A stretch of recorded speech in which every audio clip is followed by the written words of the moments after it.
The Buddha's fourth karma, the one path that leads to the end of all karma. It's quiet right now. We're told that a storm is coming, so the quiet is eerie in that sense. You look around you, and you have no sense that anything is going to be in danger, anything is going to change. But as the passage we chanted just now said, the world is swept away. It's a natural quality of the world, to be swept away. The little islands of security that we make for ourselves can get us deluded, can get us complacent, which is why the Buddha spent 45 years wandering around northern India, warning people, there's danger, but the danger can be avoided through our actions. So that's where we have to place our hopes, that's where we focus our attention, in our actions. And where do our actions come from? They come from the mind, so focus your mind right now. It's hard to focus right away at the mind directly, so focus on something really close to the mind. Focus on the breath. Think of the breath not so much as the air coming in and out through the nose, but the flow of energy in the body. Some people say, what flow? The fact that you have a sense of the body as you feel it from within, that's the breath.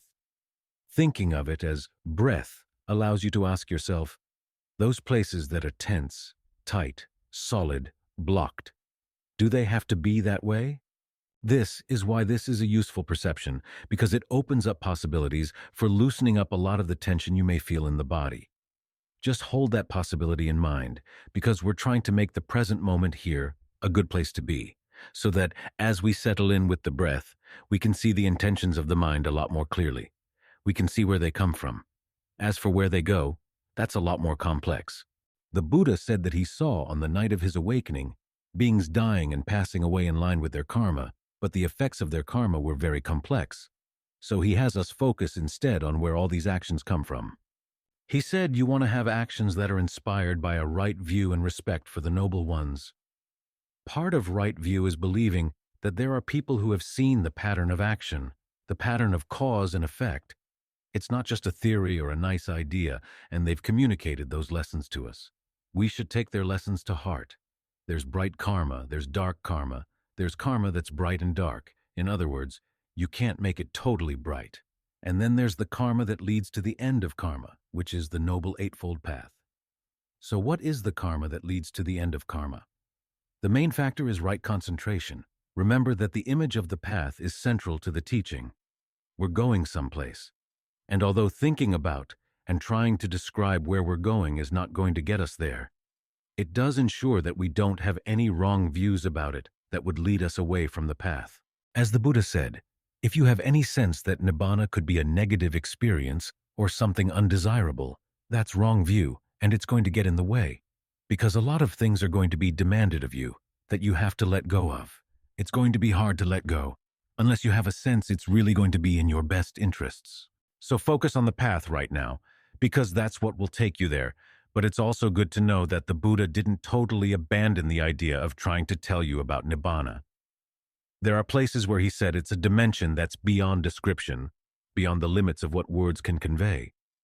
But he does talk about it to the extent of helping you see that it is very positive, and it's a place that really is the end of all suffering. And it doesn't end suffering by snuffing you out. It's a totally different dimension that, he says, is beyond measure. The first quality is that it is a type of consciousness called consciousness without surface, Vijnanam anidasanam. It's consciousness outside of the aggregates.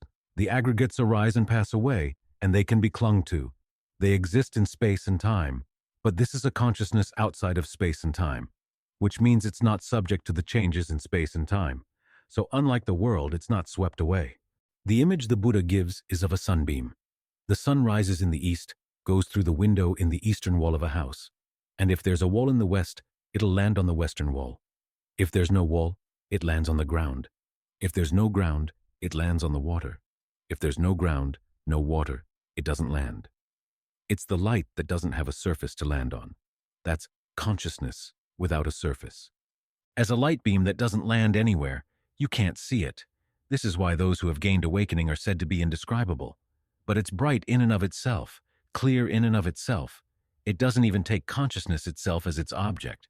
If it takes consciousness as its object, then it would be the formless state of the infinitude of consciousness. But this is something else. We may hear that there's no subject, no object in this consciousness, and think we just hold to the perception of no subject and no object, and that'll be a shortcut there. But that's an example of trying to clone awakening. Awakening cannot be cloned. Any effort to create or imitate the goal is something fabricated. And as the Buddha makes very clear, the goal and the path there are two very different things. The path is fabricated. The goal is not. The path is like a raft. The goal is like the safety of a further shore. Now, when you're on a raft going across a river, you're in danger. You have to hold on. And what did you make that raft out of? You made it out of the twigs and branches on this side of the river, the side where there are aggregates. You abandon the raft only when you get to the other side, and it's always ready to fall apart. So you have to be very careful to keep it well tied together. But when you get to the other side, there's nothing you have to do. This is why it's the ending of karma.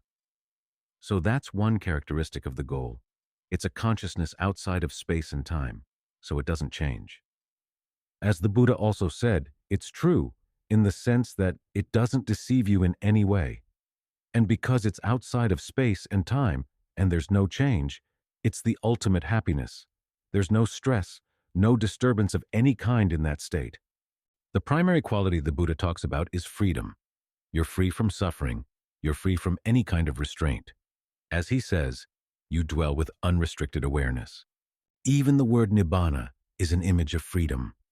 In those days, they believed that when fire burned, it latched onto its fuel, and it was agitated because it was latching on. When it went out, it let go. And when it lets go, it can't be described as going east, west, north, or south. They believed that there was a fire element that was provoked to set fire to things, and then, when it was unprovoked, it grew quiet. It's an analogy, the difference being that when the fires of greed, aversion, and delusion go out in the mind and you're freed from them, they don't get lit again. The important part of the image is that you get freed by letting go. Just as the fire is not trapped in the fuel, it's trapped by its own clinging. You're not trapped by the body. You're not trapped by the aggregates. You're trapped by the fact that you cling to them. So that's where you have to focus your efforts, to comprehend how you're clinging and why it's suffering. When you can comprehend these things to the point of letting go, that's when you're freed. The final attribute the Buddha describes is the excellence of nibbana. In other words, it's better than anything else, better than anything you can imagine.